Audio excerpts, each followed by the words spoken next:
손자병법에서 지피지기면 뭐라고 그랬어요? 백전 백승이라 그렇게 대답하는 사람들이 많은데, 손자병법에는 찾아보니까 그런 글귀가 없습니다. 비슷한 건 있어요. 지피지기면, 상대방을 알고 나를 알면 백전, 100번 싸워도 불태라 하는 말은 있습니다. 100번 싸워도 위태롭지 않다는 거예요. 살아남는다는 것입니다. 우리는 이 세상도 정말 전쟁 같은 세상에서 살고 있고, 우리 또 이 뒤에 영적인 세상에서도 어떻게 해서든지 우리를 치료해 주고 구원해 주시려고 하시는 세력도 있지만, 어떻게 해서든지 그럴싸한 모습으로 나타나서 택한 자까지라도 미혹해서 같이 멸망의 구덩이로 들어가자고 하는 세력도 있다는 거예요. 그러니 이 영육의 싸움에서 우리가 끝까지 위태롭지 않게 살아남기를 원하면, 살아남는 자들은 어떤 삶을 살아야 치료되고 살아남는지도, 이건 다른 건 몰라도 되지만 이건 정확히 알아야 될 거예요. 또 한편으로는 광명한 천사의 모습으로까지 나타나서 따라가면 치료될 길처럼 보였고 구원받을 길처럼 보였는데, 필경은 사망의 길로 끌고 가는 그 상대의 정체를 정확히 알아야만 됩니다. 다른 건 그냥 너도 좋고 나도 좋고 다 좋아도 상관이 없어요. 그러나 이 핵심 내용만큼은 쪽집게처럼 정확히 파악해야만 치료될 수 있고 살아남을 수 있다는 거예요. 그래서 앞으로 도대체 어떤 일들이 진행이 될 것이고, 그때 살아남는 자들은 어느 편에 서야 되는지, 이건 정확히 알아야 될 거예요. 그리고 또 그럴듯해 보이지만 결국은 멸망의 길로 끌고 가는 세력의 정체는 무엇인지, 이건 정확히 알아야 돼요. 이 세상에서 수없이 많은 공부를 하겠지만 이것만큼은 사람인 이상은 밤을 새서라도 살펴보고 아니라고 하든지 맞다라고 하든지 둘 중에 하나 확실하게 결론 날 때까지 연구해야 될 주제입니다. 그래서 현실 이 상황에서만 앞뒤 맞는 것, 단추가 중간에만 보면은 그 다음 거 제대로 잘 꿰졌어, 그런 답은 수천 가지가 됩니다. 그러나 처음부터 마지막까지 다 맞는 답은 하나일 수밖에 없어요. 아무리 중간을 보니까 다 논리적으로 맞아요. 그러나 틀린 것은 첫 단추가 안 맞고 마지막 단추가 안 맞아요. 다 맞는다고 얘기하지만 전체를 보면 헷갈리지 않습니다. 분명해요. 답이 딱 나옵니다. 그래서 오늘 우리 시대에 어떻게 살아가느냐 하는 얘기만 살펴보면 저도 교주 될 수 있을 것 같아요. 이렇게 살면 착한 거다, 뭐 맞든 틀리든 이렇게 하면 남는다, 얼마나 많은 이론들이 있어요.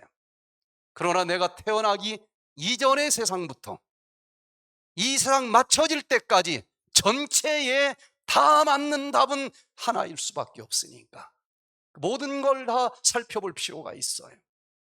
그래서 역사 공부하는 거 제일 싫어하던 내가, 우리가 어디서부터 와서 지금 어디에서 있는지, 앞으로 어디를 가야만 살아남을 수 있을지를 알기 위해서는, 그래도 역사라고 하는 것은 수많은 사람들이 목숨 걸고 살아오면서 걸어온 사실 아니겠습니까?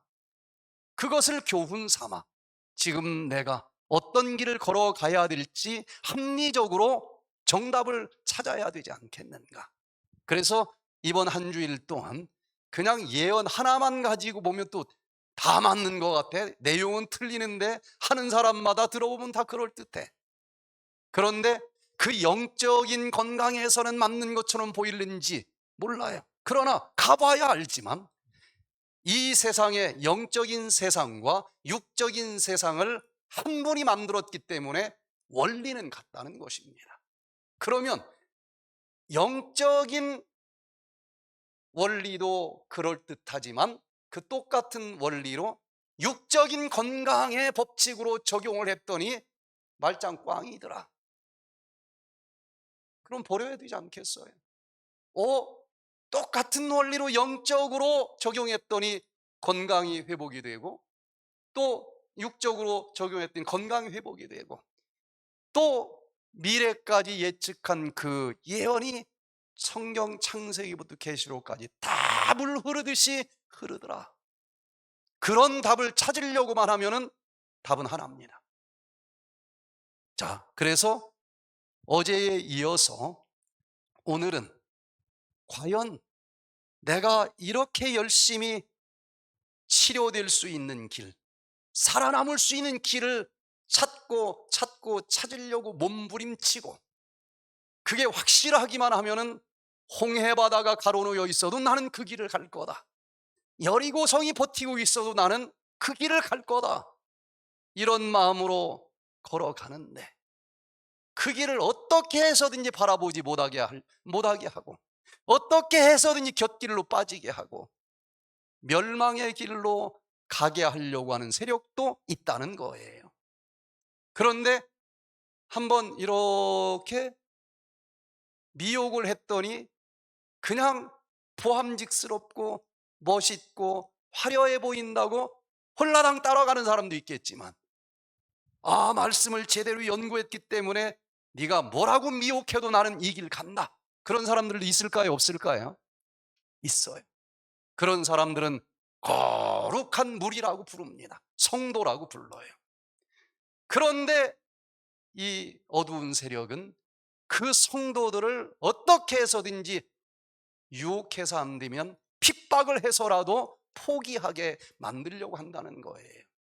그러면 그 성도를 핍박하는 세력이 누구인지는 정확히 알아야 피하든지 대책을 세우든지 할 것 아니겠습니까?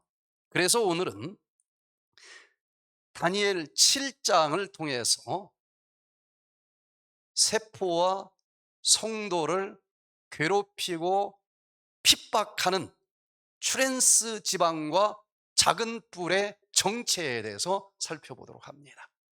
성경에서는 그리스도와 싸우는 대적을 작은 뿔로 설명을 하고 있고, 그 그리스도를 따르는 성도들까지도 역사적으로 가장 많이 죽였고 가장 많이 핍박한 세력이 있다는 거예요. 역사책까지 놓고 보면 둘도 없습니다. 딱 하나로 나오게 되어 있어요. 오늘 이 강의가 중요할까요? 중요하지 않을까요? 듣고 그냥 흘려보내도 상관없어요. 그러나 저는 굉장히 중요한 문제다 생각을 했고, 이것만큼은 확실히 알아야 되겠다. 그리고 적군과 아군의 정체를 확실히 아니까 내가 가야 될 길이 너무 분명해지는 거예요. 자, 과연 영적으로 성도들을 핍박하고 괴롭히는 그 원리가, 그 세력의 정체를 원리적으로 이해했을 때 육적인 세포도 가장 확실하게, 가장 무섭게 방해하고 염증 생겨서 죽게 만들려고 하는 세력이 무엇인가? 이것까지 원리가 딱 하나로 통하면 그게 정답이지 않겠습니까? 건강 얘기만 하면 이 의사 저 의사 다 맞는 것 같아요. 예언 푸는 것만 수천 가지가 있어요. 그러나 두 가지가 마스터키를 찾았기 때문에 다 열리는 답을 찾는 자들은 복받은 자들입니다. 그러면 우리 세포를 가장 강력하게 세포가 하는 일을 방해하고 회방하고 못하게 핍박하고 결국은 다친 물로 염증으로 썩어 죽어버리게 만드는 세력은 누구일까? 세포는 마귀, 뭘로 만들어졌을까요? 지방으로 만들어져 있습니다. 그래서 건강을 위해서 꼭 지방을 먹어야 돼요. 제가 좀 인터넷을 보니까 채식이 좋다고 해서 열심히 했더니 건강도 망가졌다는 사람들이 글이 자꾸 올라와요. 전 왜 그런지 알겠어요. 있어요, 그런 사람들. 채식, 채자가 무슨 채자입니까? 채소 채자예요. 채식을 잘못 알고 있는 거예요. 그냥 고기 안 먹고 채소만 먹으면서 채식했다고 그래. 지방 안 먹으면 큰일 납니다. 고기 먹은 사람보다 더 큰일 나요. 고기 속에는 지방이 있어요, 없어요? 있어요. 뇌세포도 20%는 지방으로 되어 있고 세포도 다 지방으로 세포벽 울타리를 쳐줘야 세포가 공격으로부터 살아남을 수 있는 거거든요. 지방을 먹어야 돼요. 그러면 어떤 지방을 먹어야 제일 좋을까요? 지방이 한 종류인 줄 알았더니 여러 종류가 있어요. 그런데 지방 중에서 가장 해로운 지방은 어떤 지방일까요? 트랜스 지방이 세포를 가장 강력하게 회파시키는 지방으로 현대의학은 밝혀내고 있습니다. 자, 그러면은 이 트랜스 지방이 도대체 누구냐? 트랜스 지방은요, 지방 중에서 지방도 좀 고급 지방이 있다고 그러죠. 오메가3, 뭐 동물성 지방을 아예 젖혀놓고 좋다고 하는 식물성 지방 중에서도 오메가3 있고 오메가6 있고 오메가9 있고 그 중에 어떤 지방이 제일 좋아요? 오메가3 하지 않습니까? 그런데 오메가3가 잘 구별되어 보관되지 않고 변질되면 트랜스 지방이 되는 거예요. 동물성 지방은, 특별히 포화 지방은 트랜스 지방이 되고 싶어도 될 수가 없어요.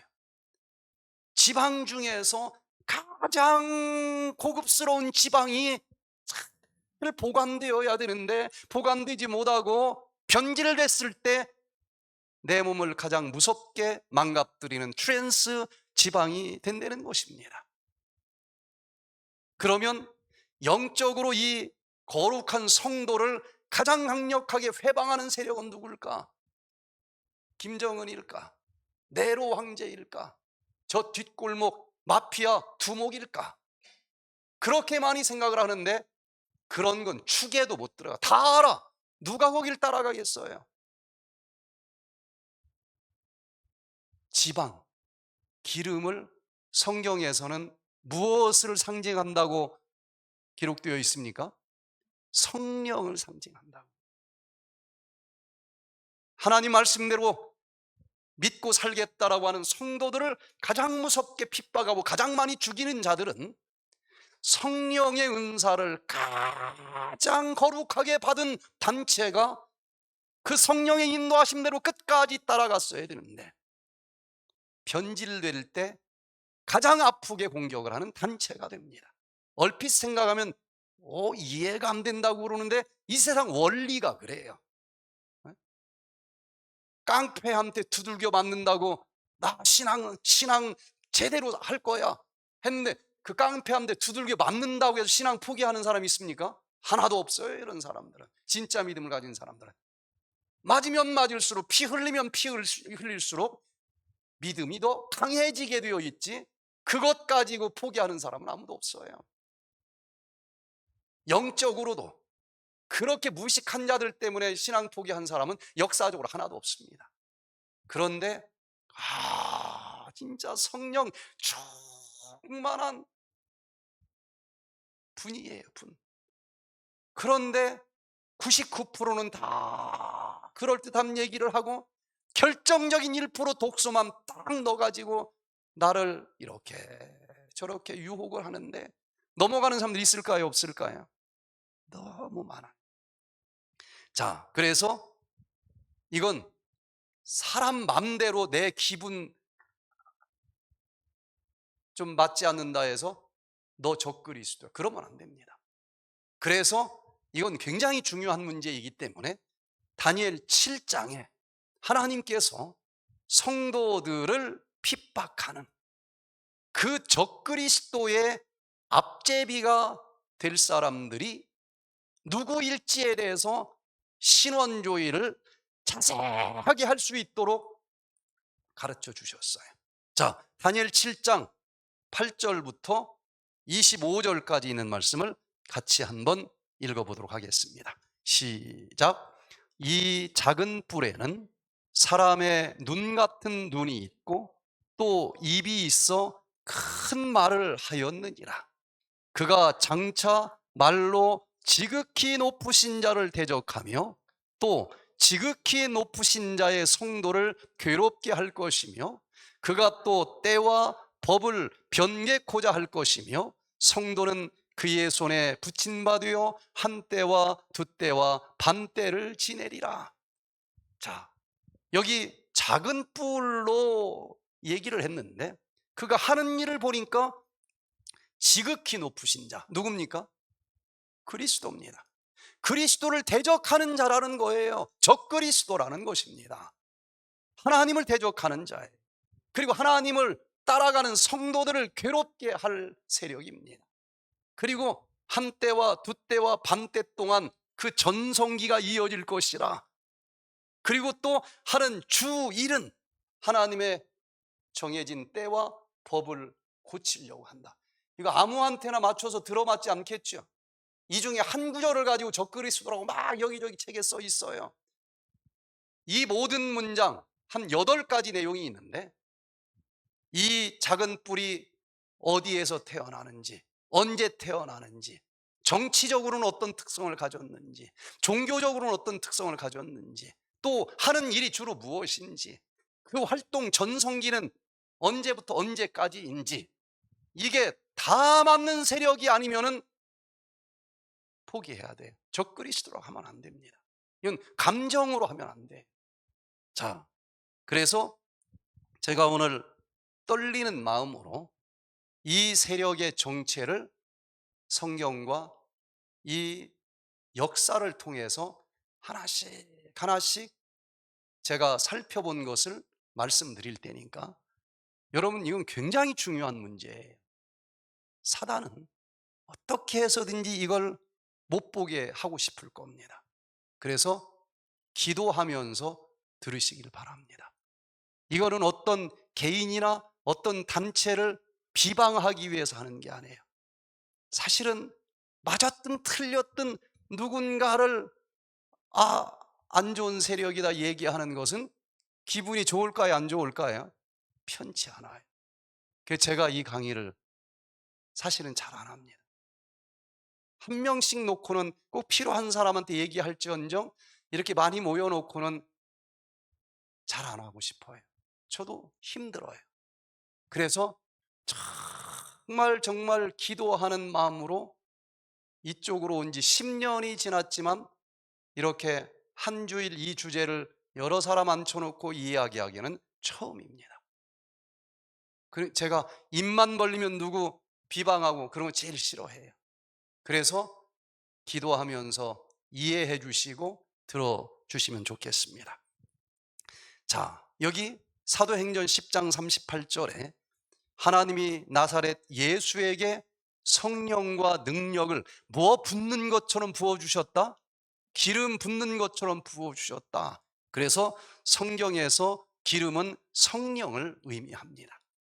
그래서 영적인 세상과 육적인 세상을 같은 분이 만드셨기 때문에 우리 세포를 가장 강력하게 해방하고 회파시키는 그 물질은 지방 기름 중에서도 가장 고급 기름인데 얘는 보관을 잘 해야 돼요. 성도라고 하는 뜻이 뭡니까?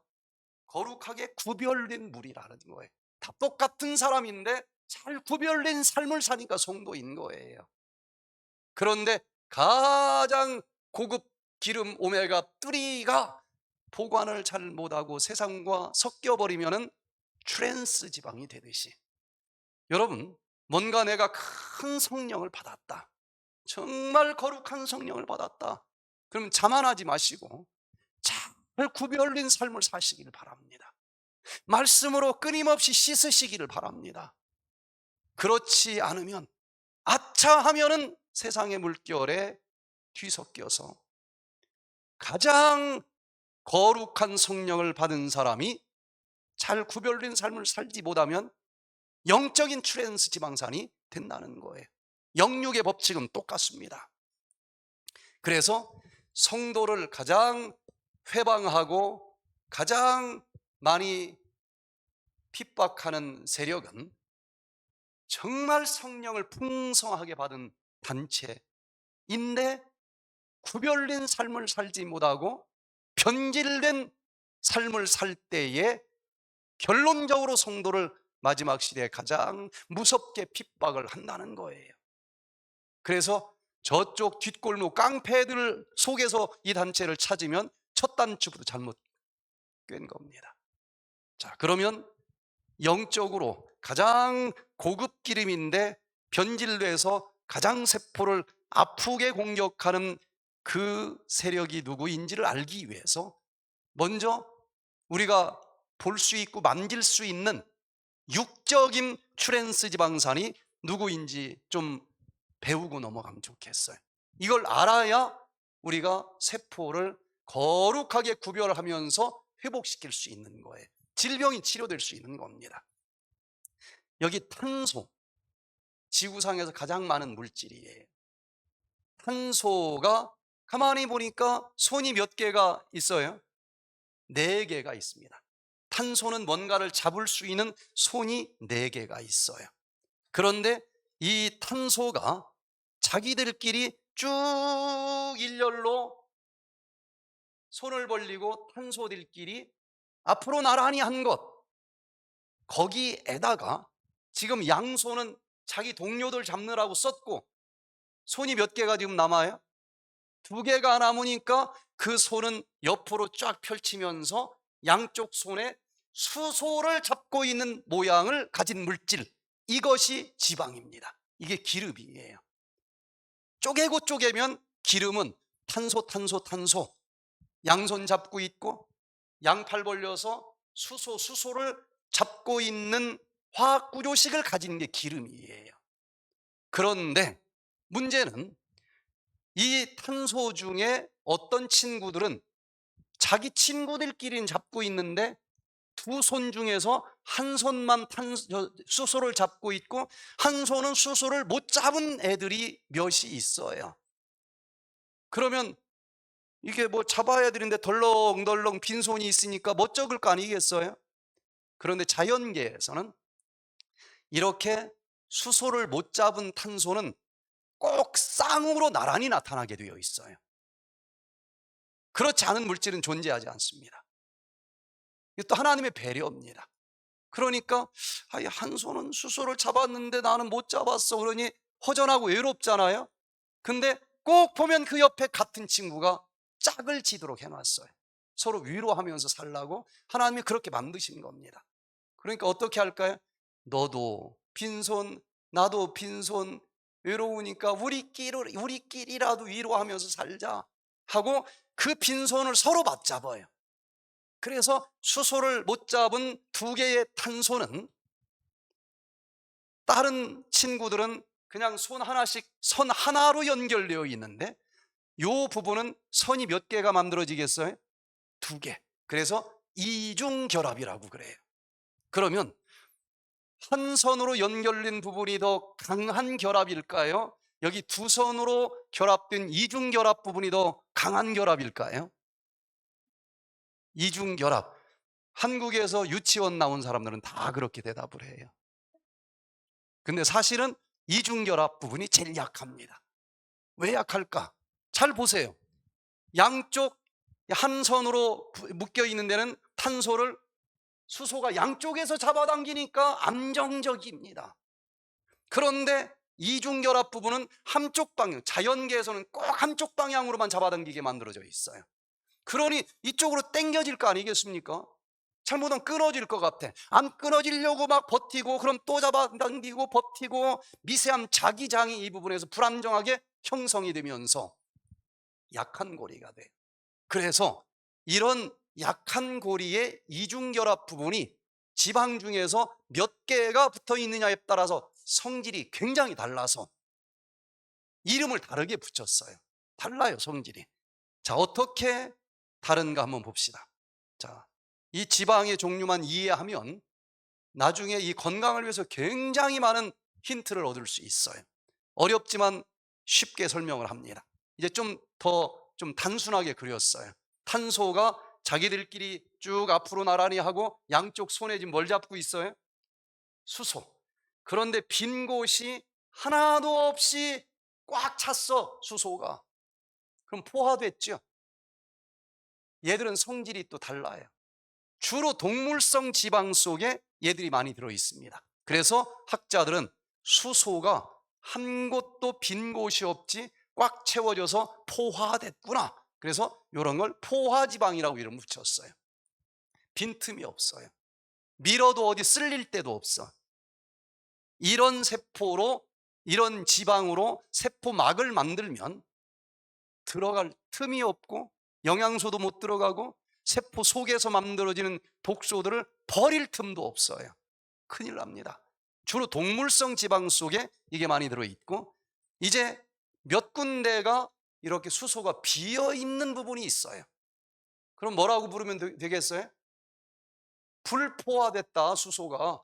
그래서 하나라도 비어있으면 불포화 지방이라고 하는데, 비어있는 부분이 몇 군데나 있느냐에 따라서 성질이 굉장히 달라요. 그래서 또 불포화 지방은 식물성 기름 속에 많이 들어있는데, 몇 군데가 불포화되어 있느냐에 따라서 이름을 다 다르게 붙입니다. 하나도 빈 곳이 없이 꽉 찼다 그러면 뭐라고 불러요? 포화지방. 동물성 지방에 많이 들어있고 얘는 절대로 세포막을 만들 수 없어요. 그런데 여기 자세히 보세요. 쭉 간단하게 탄소가 앞으로 나란히 하고 글씨가 작지만 양쪽에 수소가 잡고 있죠. 근데 비어있는 곳이 몇 군데가 보여요? 비어있는 곳이 자세히 보니까 여기 몇 군데가 있어요. 예, 이름을 제가 아까 고치면서 잘못했는데 비어있는 곳이 여기 한 곳이 있죠. 자, 잘 보세요. 자, 요것은 이 지방 사슬을 볼 때 첫 번째 부분은 알파고 끝은 뭐라고 붙이면 좋겠어요? 오메가라고 붙이면 좋겠는데 끝에 오메가 쪽에서부터 여기 한번 세봅니다. 탄소가 몇 번째 탄소가 그 첫 번째 이중고리가 나오는지를 학자들은 셌어요. 2개, 3개, 4개, 5개, 6개, 7개, 8개, 9개째에서 이중고리가 처음 나타났죠.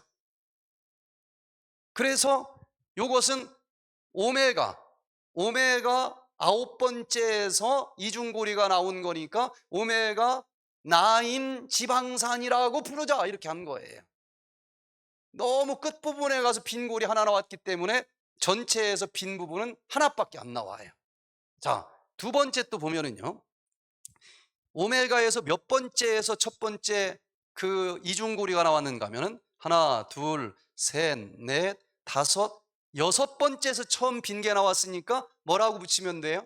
오메가 6 지방산이다. 너무 일찍 빈 고리가 나왔으니까 그 뒤에 또 한 번 빈 고리가 나올 공간이 있어. 빈 부분이 두 부분입니다. 그 다음에 또 마지막 것은 오메가 쪽에서 하나, 둘, 세 번째에서 첫 번째 빈 부분이 나오니까 빈 부분이 나올 공간이 많아. 3군데나 돼요. 자, 이름이 어떻게 붙여졌는지는 알겠죠?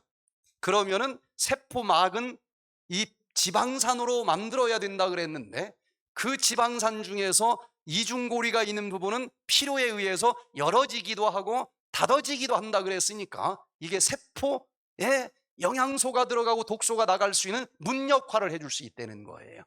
그럼 문이 하나도 없는 포화지방 가지고 만들면 감빵이죠. 그러면 문이 여러 개가 있는 집이 좋아요? 하나만 있는 집이 좋아요? 여러 개가 있는 집이 좋겠죠. 어떤 게 지금 비어있는 부분이 제일 많아요? 오메가3. 그래서 오메가3 하는 거예요. 이게 가장 고급 지방이라고 얘기를 하는 것입니다. 그러나 여기 보세요. 한쪽에서만 잡아당기니까, 포화지방 양쪽에 잡아당기니까 일렬로 딱 줄을 서 있는데, 여기 오메가9을 보니까 비어있는 부분이 한 부분이고, 거기서 한쪽으로만 잡아당기는 쪽으로 꺾였지 않습니까? 그런데 두 군데가 비어있는 오메가6는 그보다 조금 더 꺾였어. 오메가3는 세 군데에서 잡아당기니까 더 많이 꺾였어. 그런데 이 지방으로 세포막이 만들어진다는 거예요.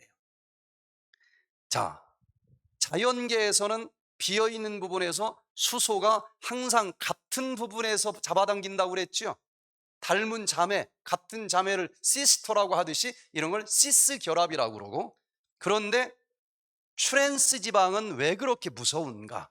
포화 지방은 절대로 트랜스 지방이 될 수가 없고, 이렇게 이중 결합이 있는 불포화 지방에서만 되는데, 이 같은 방향으로 수소가 잡아당기고 있는 천연 지방을 두 가지입니다. 높은 온도로 부글부글 끓여, 아니면 엄청난 압력으로 막 옥조여. 그럼 이게 틀어진다는 거예요.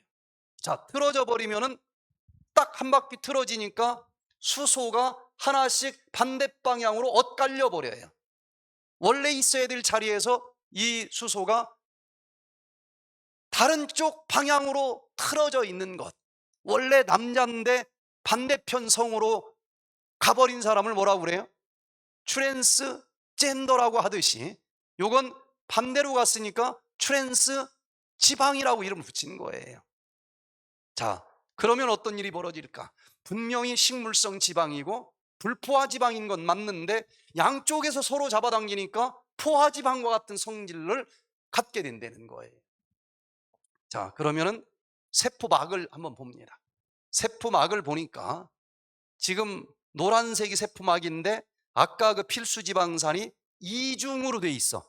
하나, 또 다른 쪽 하나. 이게 정말 창조주께서 기가 막히게 만든 겁니다. 이게 시멘트로 만들어 버리면 들어가고 나가고 아무것도 못할 텐데. 자, 자세히 봅니다. 포화 지방이 있고 불포화 지방이 있고, 트랜스 지방은 분명히 불포화 지방인데 포화 지방처럼 일렬로 섰죠. 그러면 세포가 수명이 돼서 다시 만들어질 때에 세포막을 만들려면은 요 불포화 지방만 들어오게 되어 있는데, 포화 지방이 나도 들어가면 안 돼 하고 오면은 그냥 착 보니까 아니야. 너는 불포화 지방 아니니까 안 돼. 거절합니다. 그런데 여기 트랜스 지방이 오면은 불포화 지방이니까 구별이 잘 안 돼요. 그래서 너도 와라. 그래서 트랜스 지방을 먹으면은 세포막 속의 일부를 구성을 한다는 거예요. 그런데 내용적으로는 포화 지방과 똑같아서 문 역할을 못 해줘요. 자, 그래서 이렇게 하나가 좀 꺾인 것이 불포화 지방이에요. 그런데 보세요. 여기 세포의 막을 보니까 얘들이 살아 있어요. 여기 지금 불포화 지방 하나가 이 10억 분의 1초마다 한 번씩 한 바퀴씩 돌아. 돌 때마다 이 근처에 있는 물질의 이동이 있는 거예요.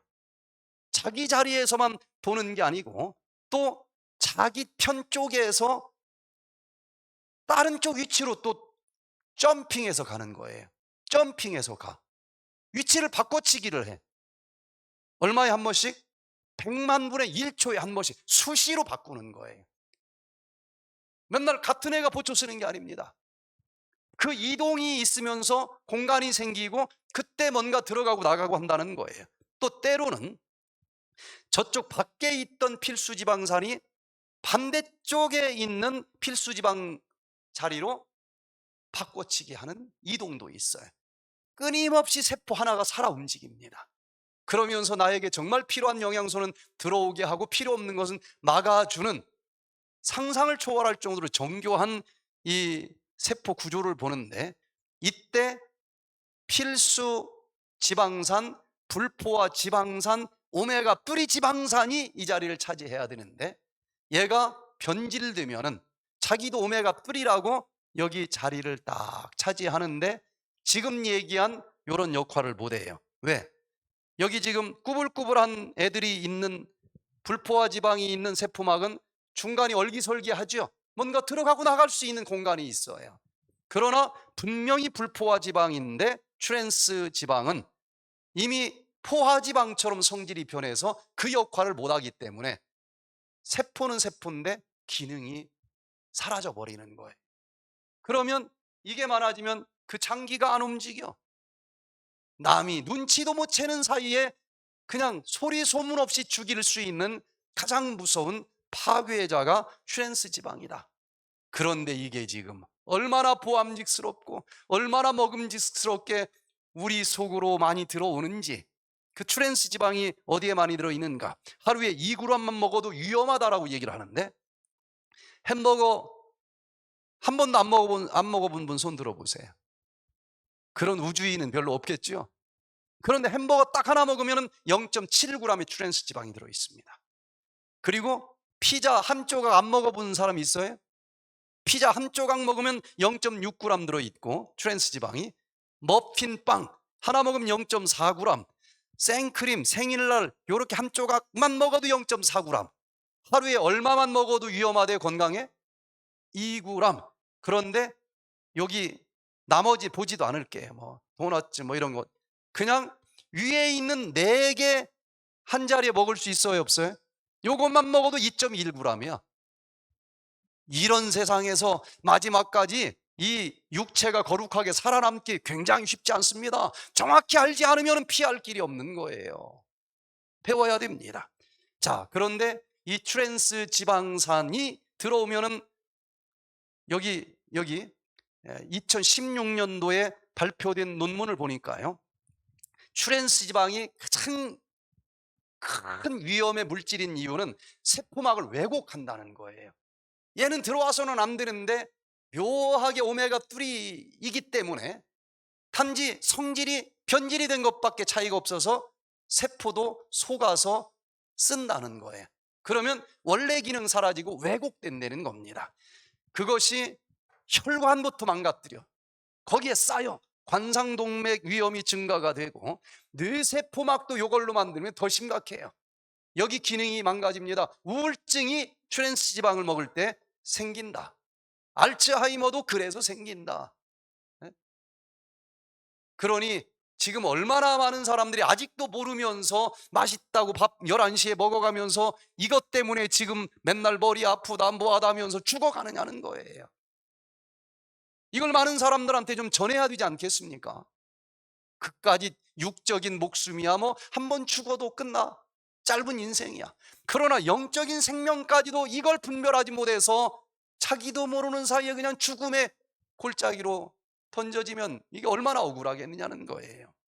자, 여기 보니까 트랜스 지방을 가장 적게 먹는 사람들이 이 사망률이 100%라고 했을 때에 트랜스 지방을 가장 많이 먹는 그룹은 관상동맥 질환 때문에 죽는 이 사망률이 167%로 요것 하나만 가지고도 높아지고, 또 뭐 여러 가지 좀 비치명적인 관상동맥 질환까지 그걸로 죽는 사망률까지 다 포함하면 200%가 넘는다는 거예요.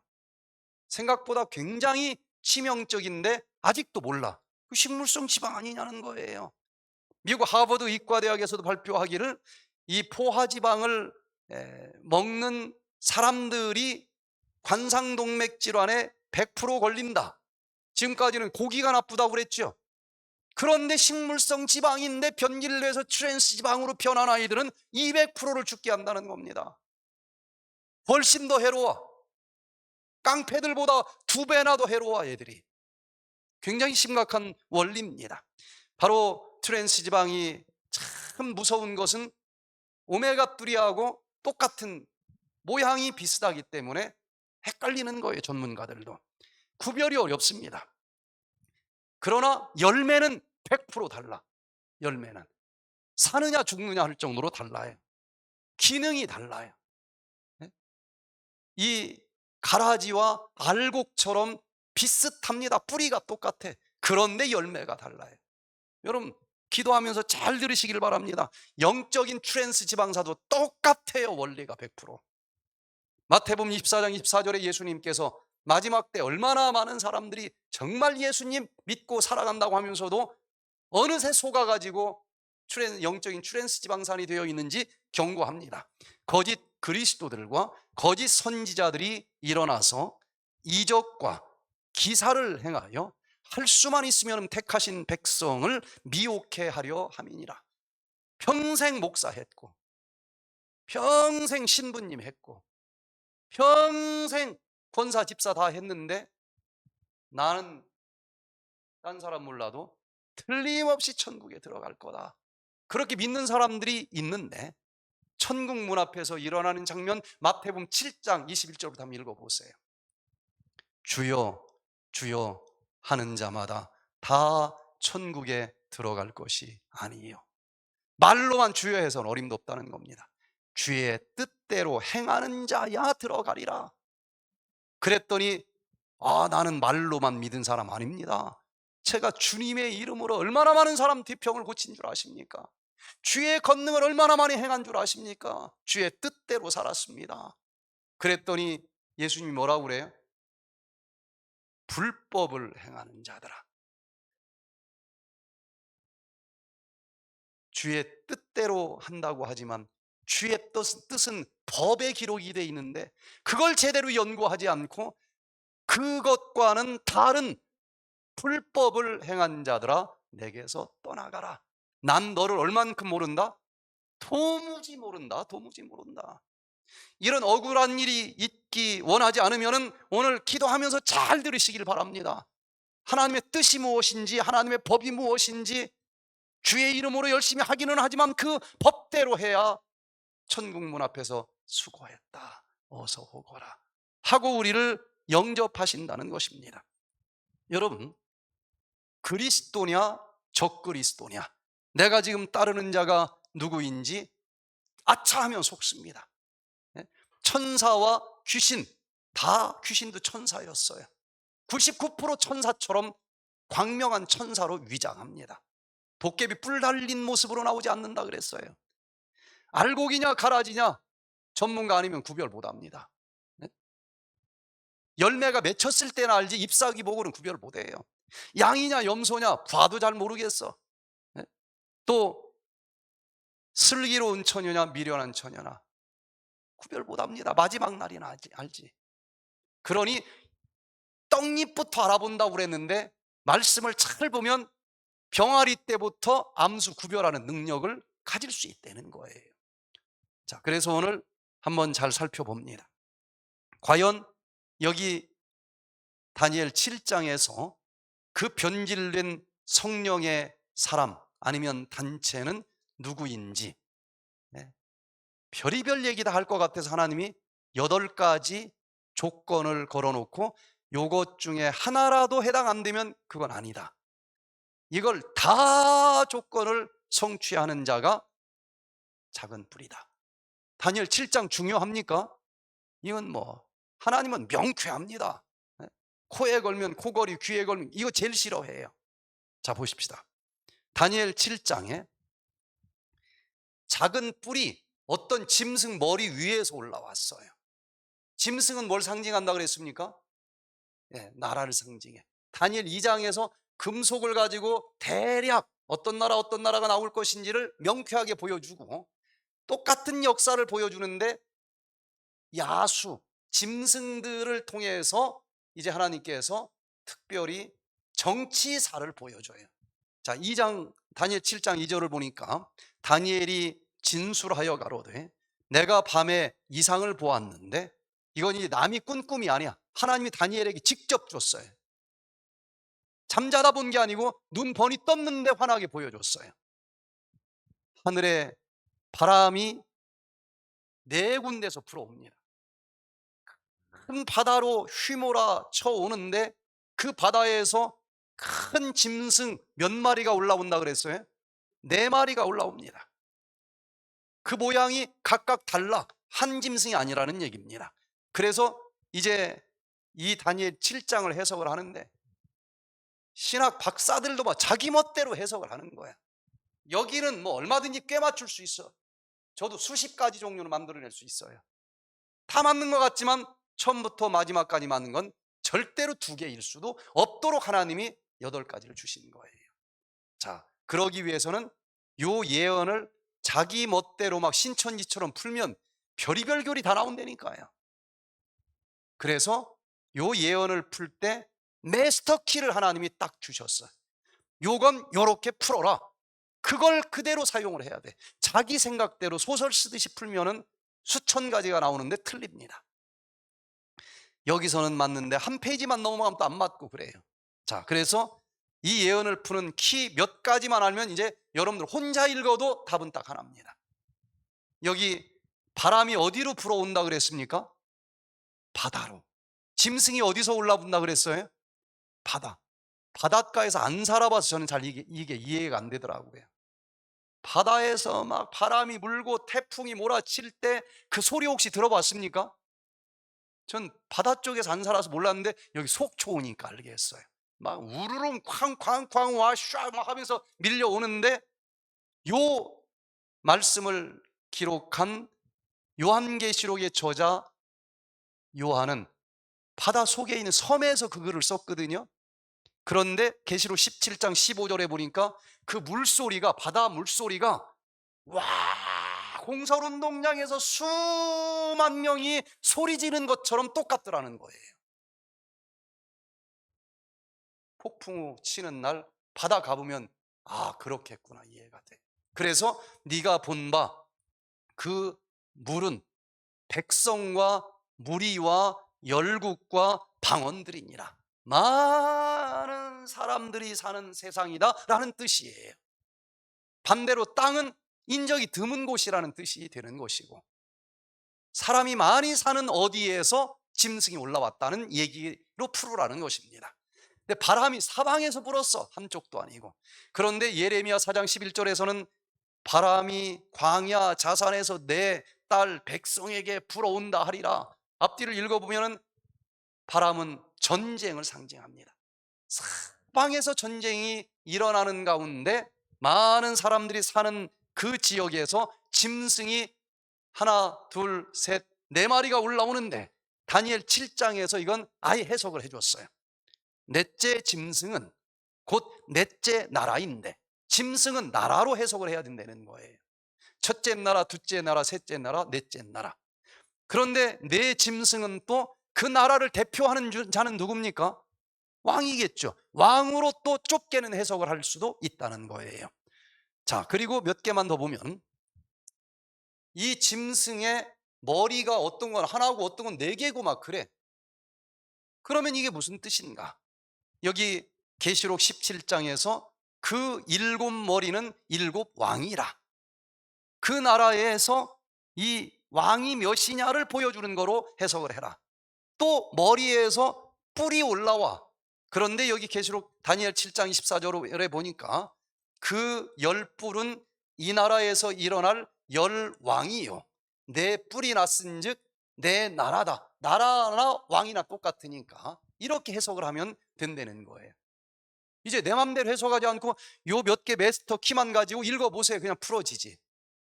이걸 그렇게 어렵다고 하는데 저는 그냥 처음 읽으면서 그냥 풀어지더라고요. 자, 어떤 짐승은 날개를 가졌는데 날개는 또 신속함을 의미하겠죠. 자, 요것만 가지고 풀어봅니다. 복잡하지 않게. 자, 이제 내 바람이 부는데 큰 바다로 물려 불고 큰 짐승 넷이 어디서 올라왔다? 바다에서 올라왔다. 이건 인적이 드문 곳에서 올라오는 짐승이 아니에요. 나라가 아닙니다. 많은 사람들이 사는 데서 전쟁과 함께 올라오는 나라라는 거예요. 제 해석이 뭐 조금이라도 이상합니까? 그냥 그럴 수밖에 없잖아요. 다르게 해석할 수가 없잖아요. 그런데 이걸 이제 그 마스터 키를 가지고 풀면은 내 여기 하늘에서 내 뭐라고 그랬어요? 바람이 불어온다고 그랬으니까 바람은 전쟁이 사방에서 있었는데 큰 바다에서 올라왔다 했으니까 많은 백성들이 있는 장소에서 내 짐승이 날아가 올라왔다. 순차적으로. 자, 많은 백성들 중에서 올라왔다는 거예요. 그래서 다르게 해석할 수 없도록 퍼즐 맞추듯이 복잡하게 예언을 해서 요거 아니면 하나도 안 맞게 되어 있습니다. 다니엘 2장에서는 금속으로, 금머리는 바벨론, 은 가슴은 메데 페르시아, 또 이 배 놋은 그리스, 철은 로마, 마지막 열 나라로 막 로마가 나누어진 세대, 그리고 예수님이 돌나라로 재림하며 이 땅에 오겠다. 그랬는데 이 짐승이 나라라고 했으니까 전혀 다른 모양이지만 요 순서는 똑같아야 되지 않겠어요? 다니엘 2장은 그냥 세계사고, 다니엘 2장은 어떻게든지 막 잡아먹으려고 하는 야수들을 통해서 정치사 역사를 보여주는데, 첫 번째 올라온 짐승이 사자 같은 짐승이었습니다. 그런데 등에 뭐가 달려 있어요? 새들의 왕, 독수리 날개가 짐승의 왕, 사자 등 위에 있는 짐승이 첫 번째 올라왔어요. 그래서 바벨론, 금속의 왕인 그 문화가 찬란했었던 바벨론과 똑같은 나라가 올라온다는 것입니다. 그리고 두 번째는 곰 같은 짐승이 나오는데 한쪽 편으로 기울었어. 근데 이빨에 갈빗대가 3개가 물려 있대. 짐승은 나라를 상징하니까 세 나라를 얘가 정복한다는 얘기가 될 것 아니겠습니까? 이 나라는 다니엘 8장까지 보면 두 나라의 연합국인데 한쪽으로 기울었다는 거예요. 두 나라가 똑같은 세력이 아니고. 조금 더 이상하게 해석할 필요가 없어요. 그런데 이 나라도 계속되지 않고 세 번째 표범 같은 나라, 머리는 4개고 새 날개 4개가 달려있는 짐승이 올라왔는데, 짐승 중에 제일 빠른 짐승이 무슨 짐승이에요? 표범. 거기다 날개 4개가 달렸으니 이 얼마나 빠르겠어. 세 번째 등장하는 헬라 나라. 그런데 그 알렉산더 대왕이 23살 때 왕이 돼서 33살 죽을 나이까지 딱 10년인데 와, 그 유럽 다 통일하고 지중해 다 먹고 페르시아 다 먹고 인도까지 말 타고 갔다 오라고 해도 10년이면 쉽지 않을 거예요. 그걸 다 정복했다는 얘기야. 지구 역사상 이렇게 빠른 속도로 세계를 다 날아다니면서 정복한 건 그냥 두 번째도 없습니다. 두 번째도. 그것과 관계된 나라가 올라올 것이고, 마지막에는 철나라였는데 여기는 이빨이 철로 되어 있어. 그런데 뿔이 10개라 그랬습니다. 몇 나라로 나누어진다고 해석할 수밖에 없어요? 10나라로. 10나라로 나누어진 다음에 자세히 보니까 그 속에서 작은 뿔 하나가 올라오는데 얘가 적그리스도 일을 한다는 것입니다. 어렵지 않죠? 성경 한 번 보셨습니까? 안 보셨습니까? 안 봤죠? 안 봐도 이게 이해가 돼야 안 돼요. 정답은 누가 들어도 이해가 된다니까. 그냥 부처님 경전은 많이 봤지만 성경은 아직 안 봤죠? 그래도 내가 막 억지로 꿰맞추는 것처럼 느껴지지 않죠? 정답은 그래요. 이걸 꿰맞추면 너무 어려워. 너무 어려워. 막 억지로 꿰맞추니까. 자, 그러면 하나씩 봅니다. 첫 번째 올라온 짐승, 다니엘 7장 4절에 첫째는, 네 짐승이 나오는데 첫째는 사자와 같은 내 독수리의 날개가 있었다. 독수리의 날개가 있었어요. 그런데 내가 볼 사이에, 다니엘이 보는 사이에 날개가 뽑혔고 땅에서 들려서 사람처럼 두 발로 서게 함을 입었으며 또 사람의 마음을 받았다. 요건 예언이 아니에요. 다니엘이 봤는데 자기 살아생전에 짐승의 왕 사자, 새들의 왕 독수리, 이 나라가 자기가 있는 사이에, 볼 사이에 날개가 뽑혔어. 망한다는 얘기입니다. 역사는 그대로 다니엘 시대의 바벨론이 망해요. 다니엘이 보고 있는 동안에. 자, 그럼 왜 이런 모양으로 바벨론을 상징했을까? BC 605년부터 539년까지 있던 나라인데 요건 자기 멋대로 한 게 아닙니다.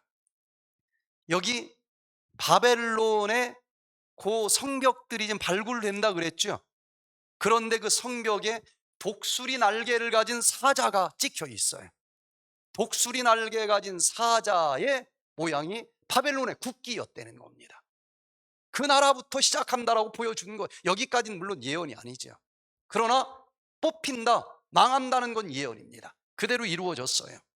앞에서 어제 얘기했으니 제가 최대한 간단하게 이 부분 넘어갑니다. 두 번째 올라온 짐승은 곰과 같은 짐승인데 한편으로 들었어, 기울었죠. 여기 갈빗대가 입에 몇 개가 물려 있다? 3개가 물려 있다. 그러면서 말하는 자가 있어 일어나기를, 일어나서 많은 고기를 먹어라. 짐승이 짐승을 잡아먹으니까 요 나라가 뭘 먹었다는 얘기예요? 어떤 나라를 먹었다는 얘기야. 굳이 갈빗대 3개라고 했으니 몇 나라로 얘기할 수 있어요? 3나라. 자, 그러면 이게 뭘까? 다니엘 8장까지 보면 세계사가 그대로 한 권이 나오는데, 바로 메디아라고 하는 나라와 페르시아라고 하는 2장에서는 8장 낀 연합국, 다니엘 8장에서는 이 짐승이 올라오는데 머리에 뿔이 2개 있었다. 몇 나라라는 얘기예요? 2나라. 근데 다니엘 7장을 보니까 한쪽으로 기울었어. 2나라 세력이 균형지지 않아요. 그리고 다니엘 8장을 보니까 그 메데 페르시아라고 하는 그 짐승이 서쪽을 들이받고, 두 번째는 북쪽을 들이받고, 세 번째는 남쪽을 들이받더라. 다니엘 8장에서는 3나라 정복했구나 하는 데까지가 나오지만 어디에 있는 나라까지? 첫 번째 서쪽에 있는 나라, 두 번째 북쪽에 있는 나라, 세 번째 남쪽에 있는 나라를 정복했어야 돼. 역사책을 제가 얼마나 흥분되겠어. 여기서는 안 맞을 수 있겠지 하고 펼쳐봤습니다.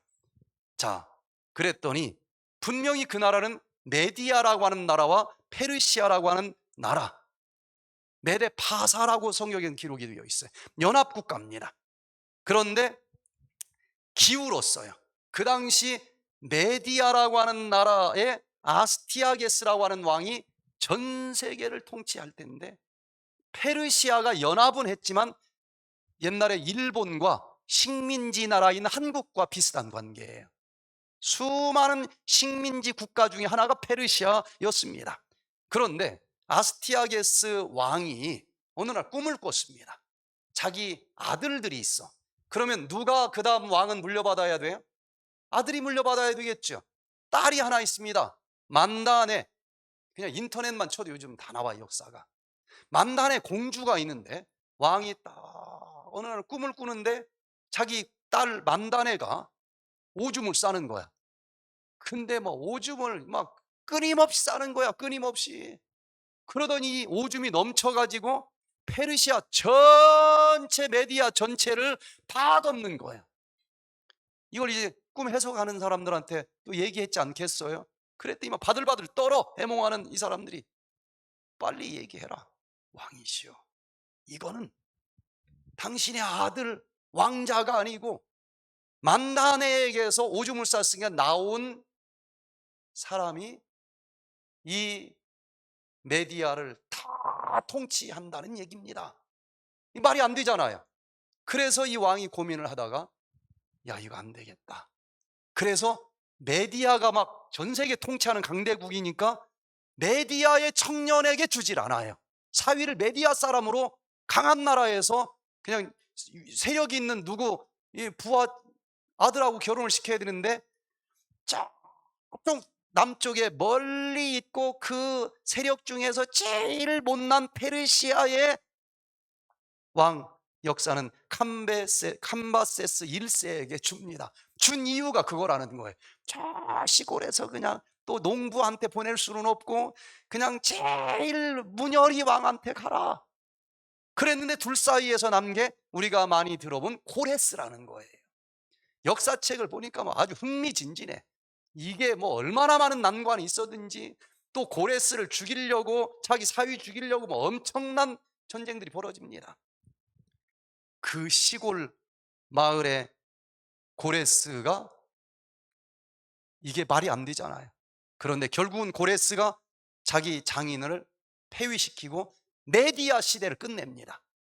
분명히 처음에는 메대가 한쪽이 강했는데 나중에는 반대로 메디아는 없어지고 페르시아가 완전히 강대국이 돼버리는 역사의 성취가 이루어져요.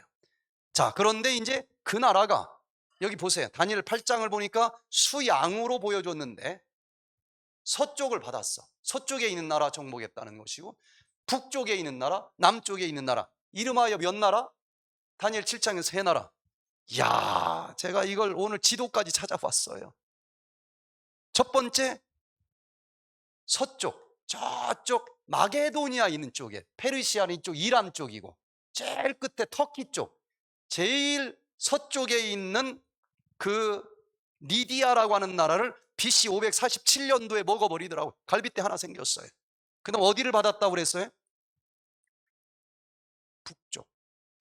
여기 페르시아가 있으면 바로 위에가 북쪽인데 바로 위에가 바벨론이었습니다. BC 539년. 이게 BC니까 지금 더 뒤에 있었던 사건이죠. 북쪽에 있는 바벨론 먹고 그 다음 어디를 또 쳤어요? 남쪽은 애굽입니다. 애굽을 친 것은 역사에 다 나와요. BC 525년. 장소와 순서까지, 갈빗대 숫자까지 정확히, 이거 누가 이거 보고 세계사 써놓은 것처럼 그렇게 정확한 거예요. 그러니 어떻게 안 믿을 수가 있어요? 자, 그런데 그 나라도 계속되지 못합니다. 그 강대국 페르시아가 도시국가 헬라에게 망한다는 얘기 어제 자세히 봤죠. 그런데 그 헬라는 여기 표범인데, 짐승 중에 제일 빠른 표범, 날개는 또 새 날개 4개, 표범과 같은데 날개가 4시 있고 머리가 몇 개예요? 4개니까 왕이 몇 개로 되겠다? 4개. 한 글자도 그냥 지나가는 게 없습니다. 자, 보세요. 그 헬라 나라 역사를 보면은 알렉산더 대왕, 세계에서 지금까지 6천여 년 역사 중에서 가장 빠른 속도로 전 세계 통일한 왕, 그것도 10년 만에. 그러니까 가장 빠른 짐승 표범에다가 가장 또 새 날개 4개까지 달려있는 짐승 말고 뭐라고 그 당시 표시할 수 있겠어요? 그 빠른 신속한 정복력을. 그런데 더 놀라운 것은 머리가 몇 개예요? 4개니까 4나라로 나눠진다는 얘기입니다. 자, 보세요. 제가 좀 빨리 넘어갈게요. 33살 젊은 나이에 열병에 걸려서 죽습니다. 죽을 때 그 밑에 부하들이, 왕이 죽으시면 그 다음 누가 후계자가 됩니까? 세계, 그 전 세계를 통치하는데 안 물어봤겠어요? 역사책에서는 강한 자가 차지하리라 그러고 죽었어. 그런데 다니엘 8장까지 보면은 4나라로 나누어지는데 그 후예 중에 하나는 한 자리 해야 될 거 아니겠어요? 한 떼기도 지나가. 그리는 안 가겠다. 그대로 알렉산더는 끝입니다. 알렉산더 아버지도 왕이었는데 거기서 끝나. 제일 번성했는데 거기서 끝나. 그냥 전쟁만 하느라고 어디 자식도 하나도 안 만들어 놨는지 하여튼 없어.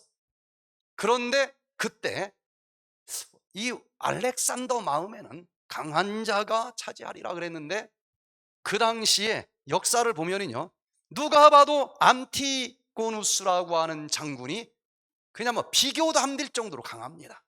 뭐 2등은 완전히 차이가 너무 많이 나요. 그래서 이 사람에게 물려주려고 생각했는지도 모르겠어요. 그런데 역사는 몇 나라로 나누어져야 돼요? 4나라로. 그래서 밑에 힘없는 4장군이, 야, 우리 힘을 합해서 안티고누스를 죽이자. 연합을 해서, 우리 혼자는 게임도 안 되지만 우리가 다 힘 모으면 어떻게 좀 가능하지 않겠어? 그 전쟁이 또 세계사에 자세히 나옵니다. 그래서 결국은 제일 강한 안티고누스는 딱 떨어져 나가버리고 4장군이 이깁니다. 그래서 우리끼리 그냥 사이좋게 하나씩 나눠 갖자. 그래서 알렉산더가 죽은 다음에 이 4나라로, 장군이 하나씩 4나라로 나누어 가지면서 헬라는 4머리로 나누어집니다. 정확하게 장군 이름까지 다 나와요. 여기 보세요. 301년에 그 입수스 전쟁 때 그 얘기들이 자세하게 기록이 됩니다. 카산도 장군은 마케도니아, 오늘날 그 헬라 그리스 지역을 왕으로 딱 분리해서 통치하고, 그 다음에 소아시아 터키 이쪽은 리시마쿠스가, 그리고 페르시아 원래 그 본토는 셀유쿠스, 그리고 남쪽 애굽도 다 먹었으니까 거기는 프톨레미, 역사책에 다 기록된 얘기들이에요. 정말 삼국지보다 더 재미있는 사건들이 벌어지는데 결론은 네 나라로 나누어졌어요. 알렉산더 대왕 사후 144년인 주전 168년 6월 22일 피드나 전투에서 그의 제국은 로마에 멸망당했다. 그러나 결국은 망합니다, 이 짐승도. 그리고 마지막 짐승이 나오는데 이건 지금까지 본 짐승보다 가장 강해, 가장 무서워. 내가 밤 이상 가운데 그 다음에 본 넷째 짐승은 무섭고 놀라우며 또 극히 강하며 또 큰 철기가 있어서 먹고 부서뜨리고 그 나머지를 발로 밟았으며, 이 짐승은 전에 모든 짐승과 다르고 또 10뿔이 있으므로 얼마나 무서운지 요 얘기만 있는데 그 다음 화가가 요거보다 더 무섭게 어떻게 그릴 방법이 없어요. 공룡인지 용인지 하여튼 뭐 어떻게 다르게 그릴 수가 없어. 그러나 뿔이 10개라니까 10개를 갖다 붙였어. 자, 이게 그 다음 나라는 누구여야 됩니까? 로마여야 돼요. 드디어 철 장갑 기갑 부대로 전 세계를 통일한 로마 나라인데, 두 나라로 동로마 서로마라만 나누어지는 것이 아니라 어제 결국 몇 나라로 나누어졌어요? 정확하게 10나라로 나누어집니다. 자, 그래서 AD 476년에 저 훈족의 이동에 의해서 예언대로 이 10뿔은 10왕이라 그랬으니까 10나라로 유럽이 나누어져요. 정확하게 10나라로 나누어졌고, 여기서 하나 더 예언이 추가됩니다. 분명히 10나라로 나누어지는 건 어제 봤죠? 봤는데 자세히 보니까 거기서 작은 뿔이 올라와. 그 작은 뿔은 페르시아에서 나오면 안 돼. 네 번째 짐승 머리에서 올라왔으니까 장소는 어디여야 됩니까? 로마여야 돼. 그리고 자세히 보니까 그 10개 중에 3뿔을 뽑았어. 그 10나라 아까 본 것 중에 3나라 먹어야 돼. 지구상에서 역사가 사라져야 돼요. 이게 다 맞기가 쉽지 않습니다. 요 18가지 다 맞는 단체 하나 가지고 와보세요. 제가 박사학위 받을 수 있어요. 이걸로 가져와 보세요, 누구라도. 자, 그래서 자세하게 10뿔 나눠진 걸 이제 봤어. 지금까지 이 얘기하려고 서론입니다. 자세히 보는 중에 다른 작은 뿔이 그 사이에서 왔으니까 네 번째 짐승 나라에서 위치는 올라온다는 거예요. 그런데 보니까 먼저 뿔 몇 개였어요? 10개였는데 먼저 뿔 중에 3이 그 앞에 뿌리까지 뽑혔다. 그루터기도 없어. 역사에서 사라져. 프랑크는 프랑스로 지금 흔적이라고 남아있지만 없어. 이게 들어맞아야 돼요. 자, 이제 종합을 해봅니다. 이 작은 뿔에는 이제 하는 일이 또 있어. 사람이 눈 같은 눈이 있고 또 입이 있어 큰 말을 하였느니라. 성경을 이렇게 토시 하나 안 틀리고 다 해석하는 사람 없어요. 특별히 예언은 못 풀어요. 안 맞아. 아무리 꿰맞추려고 해도 자기가 봐도 말이 안 맞아. 수많은 해석책이 있어요. 다 이렇게 자세하게 요걸로 끝나면 또 괜찮은데, 요 10뿔 가진 짐승이 성경 제일 마지막 끝에 계시록에 또 나와. 후반전에 하는 일이 또 나오는데 요것까지 다 맞으려면 없는 겁니다. 그냥 빨간색이라고 하나 그것만 집착해가지고 무슨 고르바초프니 뭐니 이렇게 나온 책들이 있어요. 하나도 안 맞아. 앞뒤가. 옛날에 무슨 뭐 네로 황제니 뭐니 이게 다 맞겠어요? 그 중에 딱 1% 하나를 가지고 적용하고 마주하고 막 우격다짐 하는 거예요. 믿으래니까. 안 믿어진다. 믿으래니까 막 이러는 거예요. 자, 또 그가 장차 말로 지극히 높으신 자를 대적하며 또 지극히 높으신 자의 성도를 괴롭게 할 것이며, 그가 또 때와 법을 변개코자 할 것이며, 성도는 그의 손에 붙인 바 되어 한 때와 두 때와 반 때를 지내리라. 이게 다 맞으려면 쉽지 않겠죠. 아무리 뭐 자기 멋대로 해도 쉽지 않은 겁니다. 요약을 해봅니다. 왜냐하면 작은 뿔 적그리스도의 일을 한다. 이건 뭐 잘못하면은 뭐 무슨 죄예요 그게? 남 모함하고 하면 무슨 죄로 들어갑니까? 인터넷에서 보니까 뭐 무슨 뭐 모독죄 뭐 들어가죠. 이건 함부로 하면 죽을 수도 있어요. 그래서 지금 읽은 내용을 자세히 정리를 해보니까 작은 뿔은 요거 8가지 다 맞아야지, 하나라도 안 맞으면 포기해라. 첫 번째, 발생 위치가 분명히 나와서 위치, 어디에서 올라온 나라인지. 몇 번째 짐승에서 올라왔어요? 4번째 짐승이니까 위치는 어느 나라여야 돼요? 로마여야만 됩니다. 두 번째, 발생 시기가 또 나와. 언제 탄생하는 나라인지가 나와. 열불보다 먼저였어요? 열불 나온 다음에 나중이었어요? 나중이었죠. 그럼 열불 나누어진 시기는 이미 나왔죠. 언제였어요? 훈족이 내려와서 로마 다 열나라로 분열된 그 횟수가 476년이니까 그 전에 무슨 뭐 네로 황제이니 뭐니 그러면 안 되는 거예요. 그 이후에 태어나야 돼. 열불이 분열된 476년 이후에 태어나야 돼. 세 번째는 정치적인 특성이, 이 짐승들은 다 어떤 나라를 상징한다고 그랬는데 지금까지 있던 나라하고는 완전히 다르다고 그래서 성격이 달라. 정치적으로 이 나라의 성격이 달라요. 이 나라는 분명히 나라는 나라입니다. 분명히 나라예요. 외교관도 보내고 다 있어요. 분명히 정치적으로는 나라로 인정하는 세력입니다. 무슨 마피아 무슨 단체가 아니에요. 나라여야 돼요.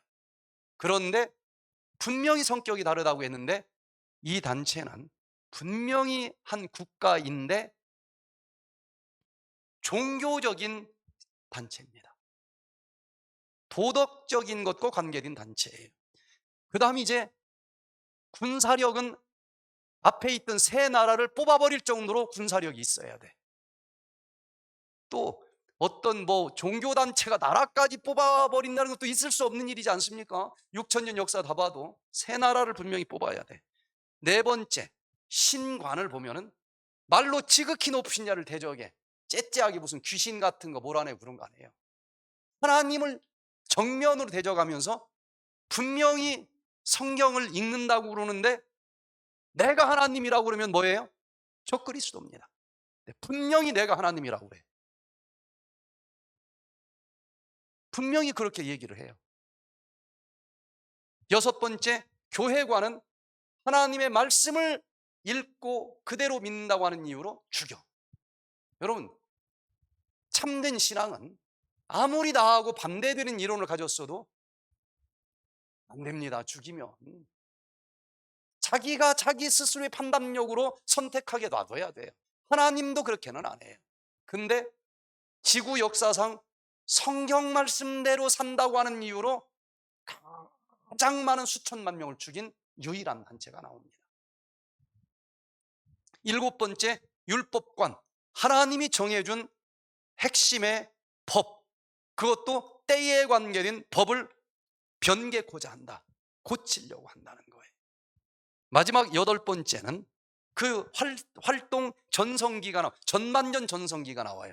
한때와 두때와 반때 동안 그 일을 하겠다 나옵니다. 그 활동 전성기가 누가 봐도 큰 역사책에서 맞아야 돼. 그런데 마지막은 한때와 두때와 반때가 끝날 때 거의 죽은 듯이 사라집니다.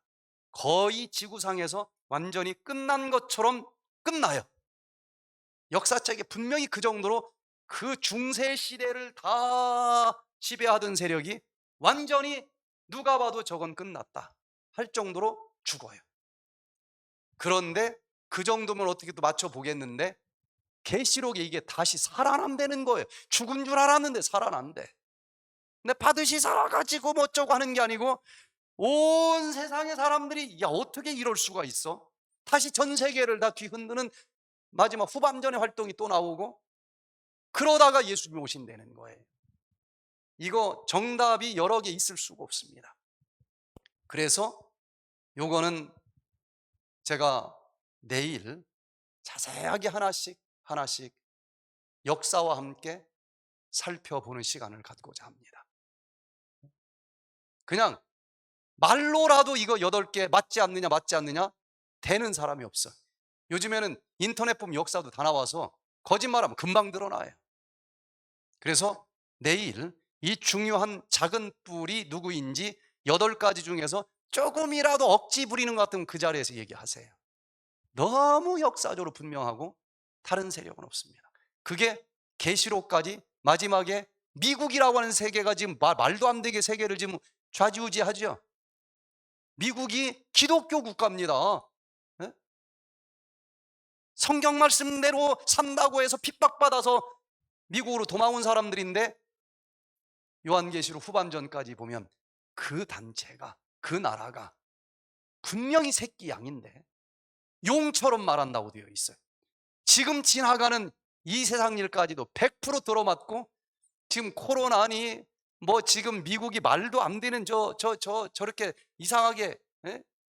지금 뭐 누구의 대통령 되려고 하는 사람이 말도 안 되지 않습니까? 이게. 그런데 이렇게 되겠다고 예언이 되어 있고, 앞으로 미국이 어떻게 갈 것인지도 다 보이고, 그 속에서 내가 어디에서 어떻게 해야만 살아남을 수 있는지, 그 원리를 이 치료 원리로 적용하면은 어떻게 해야만 불치병도 치료가 될 수 있는지 모든 게 다 짝이 맞아 딱 풀어지게 되어 있어요. 내일 이 놀라운 사실들을 함께 살펴보면서 영적으로 육적으로 눈이 환하게 뜨여질 수 있는 우리 모두가 되시기를 간절히 바라면서 오늘 말씀을 마치겠습니다.